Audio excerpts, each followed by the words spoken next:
எல்லாருக்கும் வணக்கம். நான் அர்ச்சனா தாமரைக்கனி. இன்று கதை சொல்ல போறேன் தொகுப்பின் 22வது கதையை உங்களுடன் பகிர்ந்து கொள்ளப் போகிறேன். இந்த கதையின் தலைப்பு பாயசம். இது பிரபல எழுத்தாளர் தி. ஜானகிராமன் அவர்கள் எழுதிய கதை. இந்த கதைக்குள்ள போகலாம் வாங்க. எல்லாருக்குமே தெரியும், ஒரு ஏக்கத்துக்கும் ஒரு பொறாமைக்கும் நடுவில் ஒரே ஒரு மெலிசான கோடு தான் இருக்கு. அந்த ஏக்கம் எந்த விதமான பாதிப்பையும் ஏற்படுத்தாது. ஆனால் ஒரு பொறாமைன்ற ஒரு உணர்வு நிறைய பாதிப்புகளை ஏற்படுத்தும். அப்படி இந்த கதையில இந்த பொறாமை யாருக்கு என்ன பாதிப்பை ஏற்படுத்துச்சுன்னு பார்க்கலாம் வாங்க. ஒரு ஊர்ல சாமநாது அப்படின்னு ஒருத்தர் இருக்காரு. அவருடைய அண்ணன் மகன் சுப்ராயன் ஒருத்தர் இருக்காரு. இப்போ அண்ணன் மகன் சுப்ராயனுடைய 7வது பெண்ணுக்கு திருமணம் நடக்குது. அந்த 7வது பெண்ணோட திருமணத்துக்கு அரேஞ்ச்மெண்ட்ஸ் எல்லாமே நடந்துட்டு இருக்கு. அப்போ இந்த சாமநாது என்ன பண்றாருன்னா, அந்த அண்ணன் மகனுடைய இருக்காருங்களே சுப்ராயன், அவர் மேலே இந்த சாமநாதன்றவருக்கு ரொம்ப பொறாமை குணம் அதிகம்.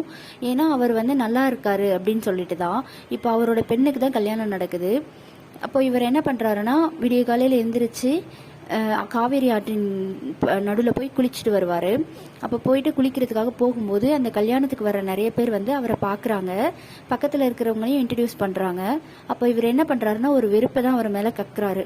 ஓ அப்படியா, அவனோட மச்சானா, சரி சரி, எத்தனை மச்சான் தான் இந்த சுப்ராயன் வச்சிருப்பான், எத்தனை பெண்ணுங்களை தான் இவன் பெத்துப்பான், 7 பொண்ணுங்க, 7 பொண்ணுங்களை பெத்து 7 பொண்ணுக்கு கல்யாணம் பண்ணி எப்படிதான் இவன் பண்றானோ அப்படின்னு சொல்லிட்டு அந்த பொறாமையோட குணத்தோட வெளிப்பாடா அவர் எல்லாத்தையுமே காட்டிட்டே போவாரு.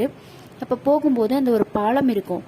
அந்த பாலம் அவர் பார்த்ததும் எப்படி தெரியும்னா, அவருக்கு அந்த சுப்ராயனாவே தெரியும். ஏன் அப்படி தெரியும்னா, அந்த பாலத்தை கட்டுனது அந்த சுப்ராயன், அந்த ஊர்ல பள்ளிக்கூடத்தை கட்டினது சுப்ராயன். இப்படி எல்லாத்தையுமே அவர் கட்டியிருப்பாரு. அது நல்ல விஷயம்தான். இருந்தாலும் அது சுப்ராயன் செஞ்சனால அது அவருக்கு பிடிக்காது. ஏன்னா சாமநாதுக்கு ஏன் சுப்ராயன் அவருக்கு பிடிக்காதுன்னா, சாமநாதுக்கு 6 பிள்ளைகளுக்கு மேல இப்போ முதல் 3 பெண் குழந்தைகள் இறந்துட்டாங்க. 4வது ஒரு பெண் இருக்கிறாங்க. அவங்களுக்கும் 20 வயசு கிட்ட தான் இருக்கும். அவங்களுக்கு திருமண வயதாகி கல்யாணம் பண்ண உடனே அவங்க கணவர் இறந்துட்டனால அவங்க எப்படி இருக்கிறாங்கன்னா, மொட்டை அடிச்சுக்கிட்டு அந்த நார்புடவைன்னு சொல்லுவாங்கல்ல, அதை கட்டிக்கிட்டு அந்த மாதிரி இருக்கிறாங்க. இப்போ 4 பெண்களும் இப்படி அவங்களுடைய குழந்தைகள் இந்த மாதிரி ஆயிட்டாங்க. அது இல்லாமல் ஒரு பையன் எங்கேயோ ஒரு ஊர் பேர் தெரியாத ஒரு டெல்லி அந்த மாதிரி ஒரு இடத்துக்கு போயிடுவாரு. யாரோடையும் அவர்கிட்ட கான்டாக்ட் இருக்காது. அங்கே போய் வேலை பார்த்துட்டு இருப்பாரு. மீதி இருக்கிற ஒரே ஒரு பையன், அந்த பையனும் இந்த சுப்ராயன் இருக்காரு இல்லைங்களா, அதாவது அண்ணன் மகன், அந்த சுப்ராயனோட அவர் வீட்டில் அவர் சும்மா எடுப்படி வேலையாக செஞ்சுட்டு இருப்பாரு. அதனால தன்னுடைய பிள்ளைகள் யாருமே நல்லாவே இல்லை. ஆனால் அண்ணனுடைய பையன் சுப்ராயன் நல்லா இருக்கிறான். அவனுடைய 7 பெண்கள், அதாவது அவருக்கு அந்த சுப்ராயன் இருக்காரு இல்லைங்களா, அவருக்கு 7 பெண்கள் 3 மகன்கள் இருக்காங்க. 3 மகன்களுக்கு நல்ல இடத்துல திருமணம் பண்ணி கொடுத்துட்டாரு. 6 பெண்களுக்கும் திருமணம் பண்ணி கொடுத்துட்டாரு. எல்லாருமே செல்வ செழிப்போட நல்லா இருக்கிறாங்க. அதனால இவருக்கு ஒரு பொறாமை, நம்ம பிள்ளைகள் நல்லா இல்லை, அவரோட பிள்ளைகள் மட்டும் நல்லா இருக்கிறாங்கன்னு சொல்லிட்டு இந்த மாதிரி ஒரு அண்ணனுடைய மகன் அவருக்கு மேல இருக்கிற பொறாமையில இப்படி எல்லாருக்கிட்டையும் அந்த மாதிரி நடந்துக்கிறாரு. இதுல அப்படியே போகும்போது புலம்பிக்கிட்டே போறாரு. என்ன மாதிரி அந்த சுப்ராயனால நடக்க முடியுமா, இந்த வயசுல எனக்கு 77 வயசு ஆகுது, அவனுக்கு 55 வயது தான் ஆகுது. ஆனா 2 பேரோட ஏதாவது போட்டி வச்சா நான் தான் ஜெயிப்பேன். எனக்கு அந்த மாதிரி உடல் திடகாத்திரம் இருக்கு. அவன் இப்பவே பாக்குறதுக்கு 77 80 வயசு மாதிரி ஆளா இருக்கிறான் அப்படின்னு சொல்லி அவருடைய இயலாமையை நிறைய இடத்துல காட்டிக்கிட்டே இருக்காரு. அவருக்குள்ளேயே பேசிக்கிட்டே இருக்கிறாரு. பொண்ணு பெத்து வச்சிருக்கிறானா, பொண்ணு கல்யாணம் பண்றானா, கல்யாணம் அப்படின்னு சொல்லிட்டு போய் அந்த காவிரி ஆத்துல குளிச்சுட்டு முழுகிட்டு வராரு. வரும்போது அந்த பாலத்தின் நடுவில் எப்படி பாக்குறாரு இல்லைங்களா, அப்ப பார்க்கும்போது ஒரு அசரீரி குரல் கேக்குது. அது யாருன்னா அவருடைய மனைவி, அதாவது சாமநாதோட மனைவி வாலாம்பாள். அவங்க ரொம்ப நல்லவங்க. எது நியாயமோ எது நீதியோ அதை தான் பேசுவாங்க, சொல்லுவாங்க. இவருக்கு இருக்கிற அந்த பொறாமை குணத்துக்கு இவர் அடிக்கடி இவங்களுக்கு அந்த அசரீரி குரல் மூலமா அவங்க சொல்லுவாங்க, எதுக்கு உங்களுக்கு இப்படி பொறாமை, குழந்தை ஏதோ அவன் பாட்டுக்கு ஏதோ படிச்சு சம்பாரிச்சு அவனே ஏதோ ஒரு இதுல வழியில முன்னேறி வந்திருக்கிறான், அவனை பார்த்து நீங்க ஏன் பொறாமைப்படுறீள் அப்படின்னு அவங்க அந்த ஒரு குரல் கேட்கும். அடிப்போடி, நீ எப்பவுமே இப்படிதான் அவனுக்கு தானே சொல்லுவ, எனக்கா நீ பேசுவ, பெருசா நீதி பேச வந்துட்டான் நீதி அப்படின்னு சொல்லிட்டு அந்த அசரீரி குரலையும் அவர் கோவப்படுறாரு. ஏன்னா அந்த அசரீரி குரல், அதாவது அவங்க மனைவியோட வாலாம்பால் இருக்காங்களே, அவங்க குரல் கேட்கறது கூட அவங்க சைடு பேசுற மாதிரி தான் கேக்குது. அதனால இவர் கோவப்படுறாரு. இதே மாதிரி ஒரு முறை சின்ன வயசுலயும் அவருக்காக இவங்க பேசியிருப்பாங்க. அப்போ வந்து இவர் என்ன சொல்லியிருப்பாருன்னா, நீ என்ன எப்போ பார்த்தாலும் அவருக்கே சப்போர்ட் பண்ணுற, அப்போ நீ நீ என்னுடைய மனைவியா இல்லை எங்கள் அண்ணனுடைய மனைவியா அப்படின்னு சொல்லி ஒரு கேள்வி வச்சிருப்பாரு அவங்க மனைவி மேலே. அதனால அவருக்கு வந்து அவங்க மனைவி வந்து ரொம்ப கோவப்பட்டு 3 நாள் பேசாமலே இருப்பாங்க. அந்த மாதிரியான விஷயங்கள் எல்லாம் இவர் பண்ணியிருப்பாரு அவங்க உயிரோட இருக்கும்போது. அப்புறம் இந்த குரல் கேட்குது இல்லையா, இப்படி கேட்டோன்னே இவர் கோவமாக போயிட்டு வீட்டுக்கு போகிறாரு. வீட்டுக்கு போனோடனே அந்த 4வது மகள் இருக்காங்கல்ல, அந்த 4வது மகள் நார்புடவை கட்டிக்கிட்டு மொட்டை அடிச்சுட்டு சின்ன வயதில், ஆனால் அவங்க முகம் எப்படி இருக்குன்னா 20 வயதில் பால் வடிகிற முகம் மாதிரி இருக்கும். அந்த பால் வடிகிற முகம் கூட இந்த மாதிரி ஒரு நிலைமையில் இருக்கிற கணவனை இழந்துட்டு இருக்கிறாங்களே அப்படின்ற ஒரு பொறாமை வந்து அவருக்கு இன்னும் அதிகப்படுத்தும். அப்படி வந்து அவங்க கேட்பாங்க, அப்பா இன்னைக்கு கல்யாணம் இருக்கு இல்லைங்களா, நீங்கள் கல்யாணத்துக்கு போகலையா, ரெடி ஆகலையா, வாங்க சீக்கிரம் ரெடி ஆகுங்கன்னு சொல்கிறாங்க. சரி சரி வர போ அப்படி சொல்லிட்டு கோவமாக போகிறாரு. அப்புறம் கொஞ்சம் நேரம் கழித்து உட்காந்துட்டு இருக்கும்போது அவங்களுடைய மகன் இருக்கான்ல, அந்த சுப்ராயன் வீட்டில் வந்து எடுப்படி வேலை பார்க்குறவர் அவர் வராரு. அவர் வந்து சொல்கிறாரு, அப்பா இன்னுமா நீங்கள் கிளம்புங்கப்பா அப்படின்னு சொல்லிட்டு வரேன் அப்படின்னு சொல்கிறாரு. கொஞ்ச நேரம் கழித்து சுப்ராயனே வராரு. சித்தப்பா நீங்கள் இன்னும் வரலையா, ஏன் நீங்கள் இன்னும் வராமல் இருக்கிறீங்க, கிளம்புங்க, நம்ம அங்கே பொண்ணும் மாப்பிள்ளையும் இந்த ஊஞ்சலில் வச்சு அந்த தூரி ஆட்டுவாங்கல்ல அந்த மாதிரி ஆட்டிகிட்டு இருக்கிறாங்க, நீங்கள் வாங்க அப்படின்னு சொல்கிறாங்க. உடனே இவருக்கு ஒரே கோபம், ஊஞ்சல் அப்படின்னு சொல்லிட்டு, நீ போ நான் வரேன் அப்படின்னு சொல்லிடுறாரு.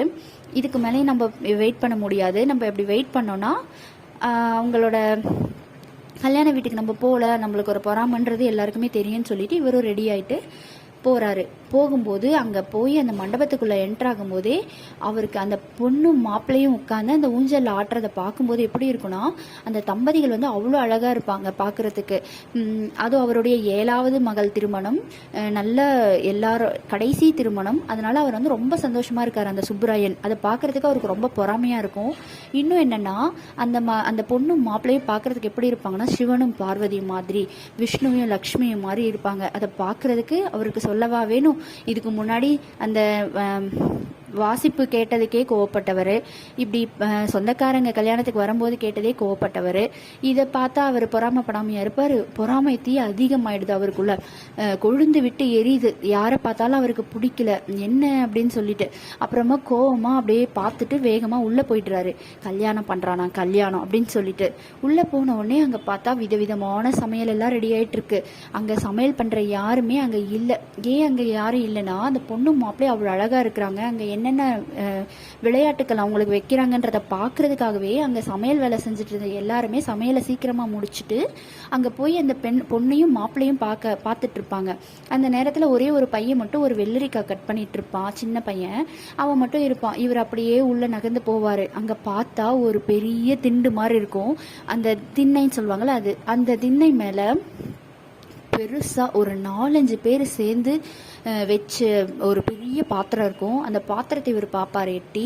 அது பார்த்தா முழுவதுமாக பாயாசம்னா அப்படி ஒரு பார்க்குறதுக்கே ஒரு மனமாக நெய் ஊற்றி அந்த முந்திரி, பாதாம், திராட்சை, இப்படி எல்லா விதமான அந்த பொருள்கள்லாம் போட்டு, ஏலக்காய் மணத்தோட அப்படியே வெல்லம் போட்டு, எல்லாம் பருப்பு போட்டு, இப்படி எல்லாமே போட்டு வச்ச பாயாசம்ன்றனால அவ்வளோ ஒரு வாசனை, மனம். அது கிட்டத்தட்ட ஒரு 600-700 பேர் சாப்பிட்ற அளவுக்கு அவ்வளோ பெரிய பாத்திரம்.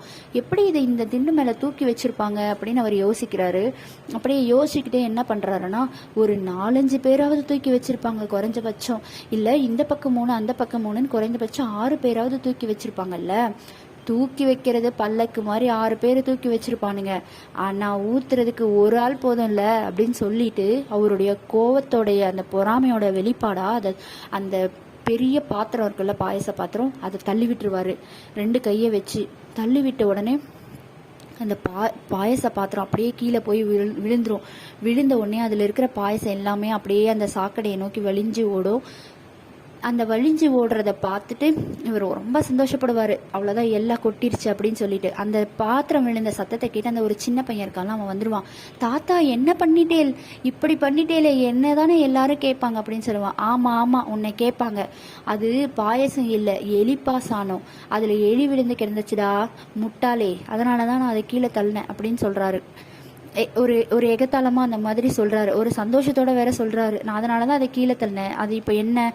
அப்புறம் அங்கேருந்து ஒரு வேலைக்கு பார்க்குற பெண்மணி ஓடி வராங்க. அவங்க கேட்குறாங்க, என்னாச்சுங்க ஐயா அப்படின்னு.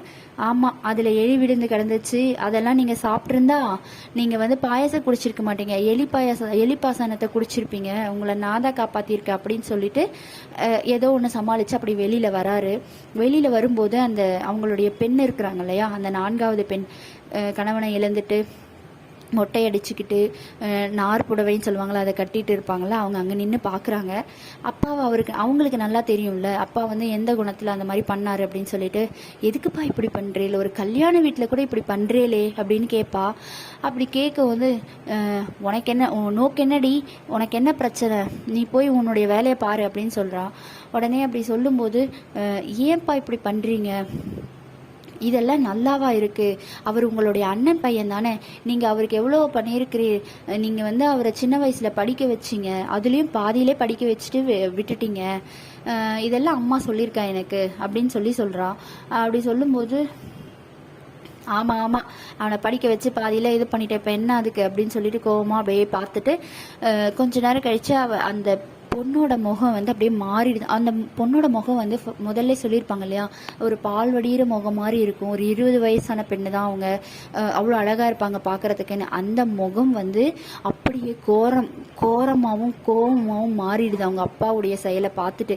ஒரு பொறாமையால் ஒரு கல்யாணத்தில் ஒரு இப்படி ஒரு விஷயம் பண்ணிட்டாரு, ஒரு 600-700 பேர் குடிக்கிற பாயசத்தில் அது எவ்வளோ பேருக்கு மன உளைச்சலை ஏற்படுத்தும் அப்படின்னு சொல்லிட்டு ஒரு கோவத்தோட அந்த முகத்தை பார்க்கும்போது அவங்க அப்பாவால் அந்த முகத்தை பார்க்கவே முடியாது. அப்படியே ஒரு குற்ற உணர்ச்சி அவரை அப்படியே அந்த இடத்துல நிற்கவும் விடாது, முள்ளா குத்தும். அதனால வந்து அப்படியே வெளியில் வந்துடுவார்.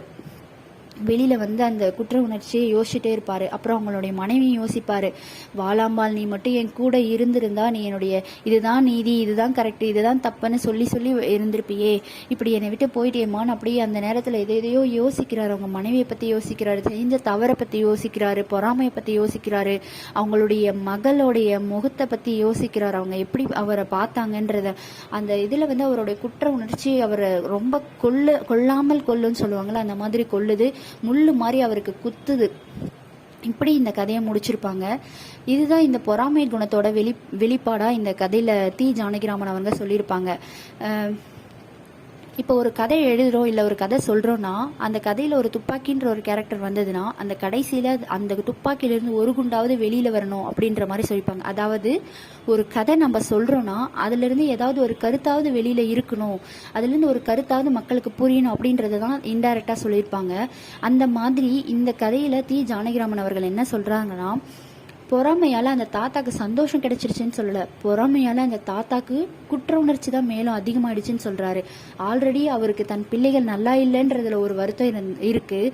இதில் ஐயோ நம்ம இப்படி ஒரு கல்யாண வீட்டில் பண்ணிட்டோமேன்ற ஒரு குற்ற உணர்ச்சியும், அந்த பாவமாக பார்த்துட்டு இருந்த அந்த பொண்ணுடைய முகத்துடைய பாவனையும் அவரை ரொம்ப குற்ற உணர்ச்சிக்கு ஆளாக்கிடுச்சு, இன்னும் மேலும் மேலும் அவருக்கு துன்பத்தை தான் கொடுத்துருச்சுன்றதை தான் இந்த கதையில் அவர் சொல்லியிருப்பாங்க. இதிலிருந்து என்ன தெரியுதுன்னா, ஒருத்தரை நம்மளுக்கு பிடிக்கலன்னா நம்ம விலகி தான் இருக்கணுமே தவிர அவங்கள நம்ம தேவையில்லாமல் டிஸ்டர்ப் பண்ணக்கூடாது. அதே மாதிரி அவங்க நல்லா இருக்காங்க, நம்ம நல்லா இல்லை, அவங்க நல்லா இருக்காங்க, நம்ம நல்லா இல்லைன்னு நம்ம யோசிச்சுட்டே இருந்தோன்னா நம்ம தான் நல்லா இல்லாமல் இருப்போம். ஏன்னா நம்ம எவ்வளோக்கு எவ்வளோ பாரத்தை எடுத்துகிட்டு போகிறோமோ அவ்வளோக்கு அவ்வளோ நம்மளால் அந்த பாதையில் நடக்க முடியாது. அதே மாதிரி தான் நம்ம மைண்ட் எவ்வளோ ஃப்ரீயாக ரிலாக்ஸாக வச்சுக்கிறோமோ அப்போது நம்ம வாழ்க்கை பாதையில் நம்ம ஃப்ரீயாக நடக்க முடியும்.